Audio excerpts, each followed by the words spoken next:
Salve, salve galerinha que gosta de saber o porquê das coisas. Sejam bem-vindos a mais um episódio do É Por Isso. Eu sou Samuel Leite e se você, meu amiguinho, minha amiguinha, já se perguntou e se alguma coisa fosse diferente do que ela realmente é, se você já buscou explicações e por que as coisas funcionam como são, então, como a gente sempre diz por aqui, este podcast é feito exclusiva e carinhosamente para você. E no nosso É Por Isso de hoje, a gente vai explicar por que as baleias existem. E eu tô aqui com o Gabriel Leandro Gomes, que é ilustrador científico, formado em Ciências Biológicas pela Universidade do Estado da Bahia e doutorando em Ciências na Faculdade de Medicina da Universidade de São Paulo, além de pesquisador da Organização para Pesquisa e Conservação de Esqualos no Brasil e pesquisador do Instituto Amares. Seja bem-vindo, Gabriel Leandro Gomes, ou melhor, tio Gabu. Obrigado, Samuel, pelo convite. Olá, todo mundo. Vai ser um prazer conversar com vocês e falar um pouco desses animais incríveis. Legal. Para começar o nosso papo, tio Gabu, por favor, explica para os nossos ouvintes, em toda a história da evolução dos bichos, as baleias surgiram em que momento? Faz muito tempo do surgimento delas? Legal essa pergunta. Faz um pouquinho. As baleias, né, ou golfinhos ou cetáceos, que é o grupo que vai incluir aí tanto as baleias quanto os golfinhos, eles começaram a surgir aí por volta dos 50 milhões de anos atrás. Então, tem um tempinho, mas num tempo geológico geral não é tanto tempo assim, mas pra gente é bastante tempo, né? Então, elas começaram a surgir aí por volta dos 50, 53 milhões de anos atrás. Uau. E uma curiosidade é que os primeiros cetáceos, né, as primeiras baleias, eles eram animais terrestres. Eles eram grupos, né, aparentados com um grupo chamado de Artiodactyla, ou grupo de animais que tem o casco com dedos pares, como os porcos, por exemplo, os bois e os hipopótamos. Tanto que hoje em dia os hipopótamos são os parentes mais próximos das baleias e dos golfinhos. Legal. E sobre mais ou menos essa mesma linha de raciocínio aí de tema que eu queria te perguntar. Tio Gabu, tem muitos diferentes tipos de baleia no mundo? Sim, a gente tem uma diversidade gigantesca de baleias e golfinhos por todo o mundo. A gente tem uma média aí de 89 a 92 espécies. Isso varia um pouco dentro da ciência, porque a todo momento a gente está redescobrindo novas espécies, né, dando nome a novas espécies, ou algumas outras deixando de ser espécies e juntando com outros grupos já existentes. Então, essa parte aí de classificação biológica, como a gente chama, ela é um pouquinho complicada, mas a gente tem aí nessa variedade hoje de 89 a 90 espécies. E a gente tem alguns problemas também, que algumas espécies estão extremamente ameaçadas de extinção e, infelizmente, algumas já até sumiram do planeta. É importante entender que a gente divide o grupo dos cetáceos em 3 grupos principais. São os arqueocetos, que vão ser todos os cetáceos, né, as baleias e golfinhos pré-históricas, ou seja, os fósseis desse grupo. Os misticetos, que são as baleias verdadeiras, né? As baleias são o grupo dos maiores animais, né, e eles possuem no lugar dos dentes uma estrutura chamada cerda, que funciona como um filtro. Então, as baleias verdadeiras, os misticetos, são animais filtradores. E a gente tem o grupo dos odontocetos, que são os cetáceos, né, seja ele baleia ou golfinho, que possuem dentes como os nossos dentes, semelhante aos nossos dentes, né? Então, odonto vem de dente, né, e cetos de cetáceo. Então, a gente tem, dentro desse monte de espécies que eu falei, né, dessas 89 espécies, a gente pode dividi-las em 2 grupos principais. Esses 89 são só os animais que estão vivos, né? Então, dentro das 89, você divide em misticetos e odontocetos. E você tem um outro número gigantesco, que é só os fósseis, que a gente chama de arqueocetos. Então, sim, a gente tem uma variedade bem grande de diferentes baleias e golfinhos. Muito bacana. E uma coisa que eu sempre tive dúvida e curiosidade é saber como é que elas de fato se comunicam. A gente consegue falar um baleiês, por exemplo, para poder comunicar com elas? Legal. Isso é uma coisa bem interessante. As baleias, elas têm vários tipos de comunicação, mas a gente pode dividir em 2 grupos.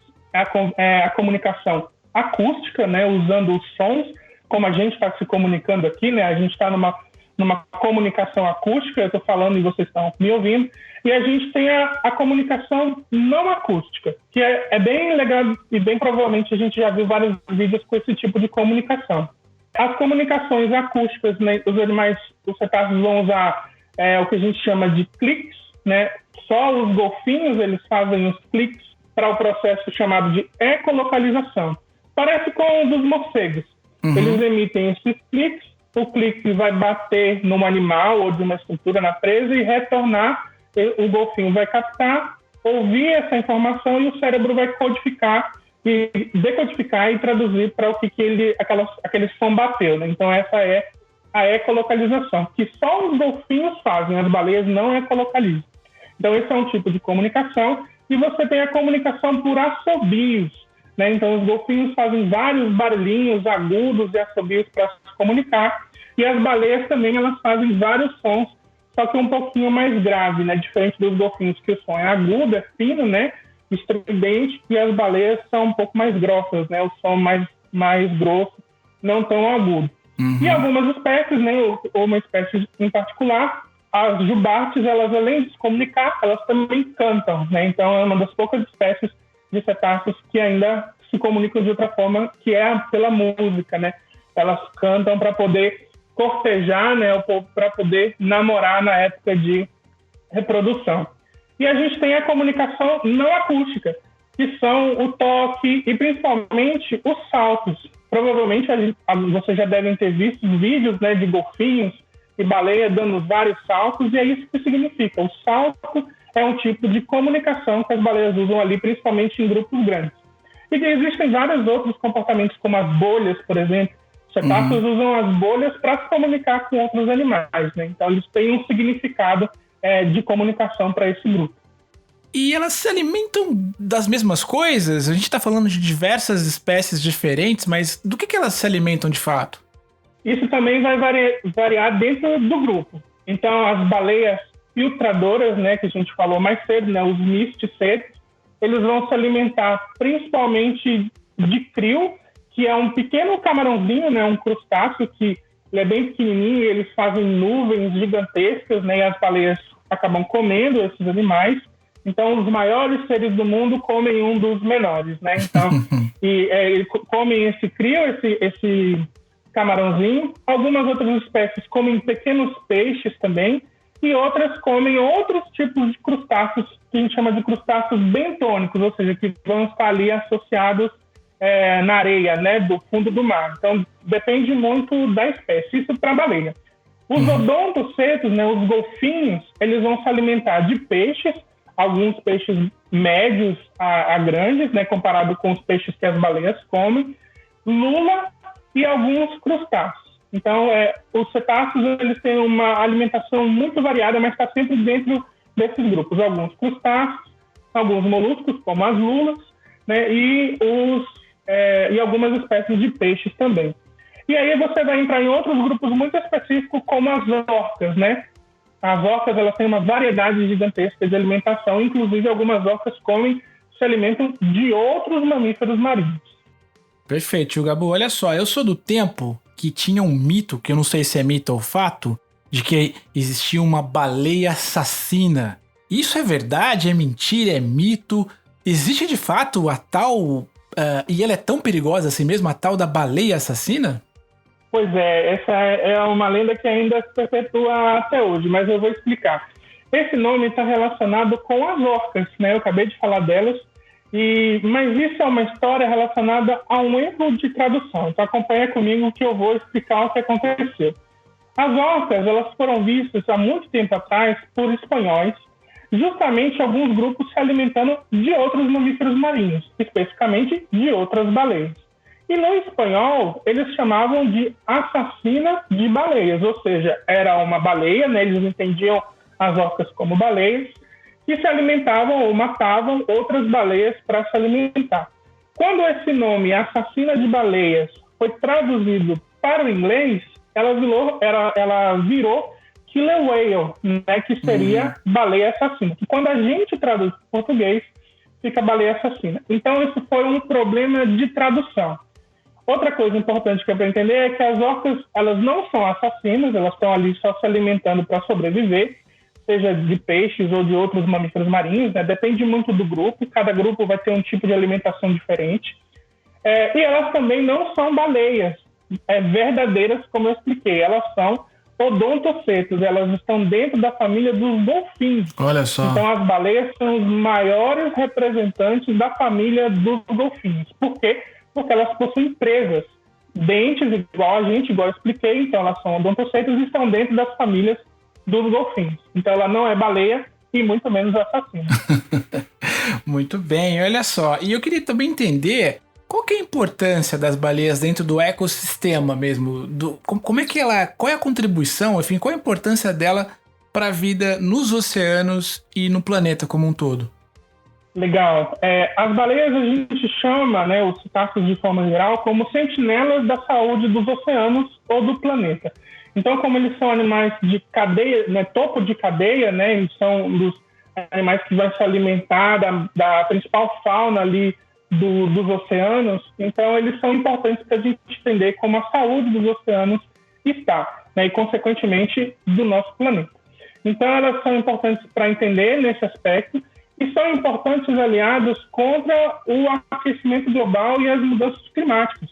Uma baleia, e como todo organismo, ele é composta de carbono e as baleias sequestram dióxido de carbono, que é o gás, né, que acaba piorando, né, influenciando as questões das mudanças climáticas e do aquecimento global, e elas absorvem grandes quantidades desse dióxido de carbono, retendo e tirando da natureza, como as árvores fazem.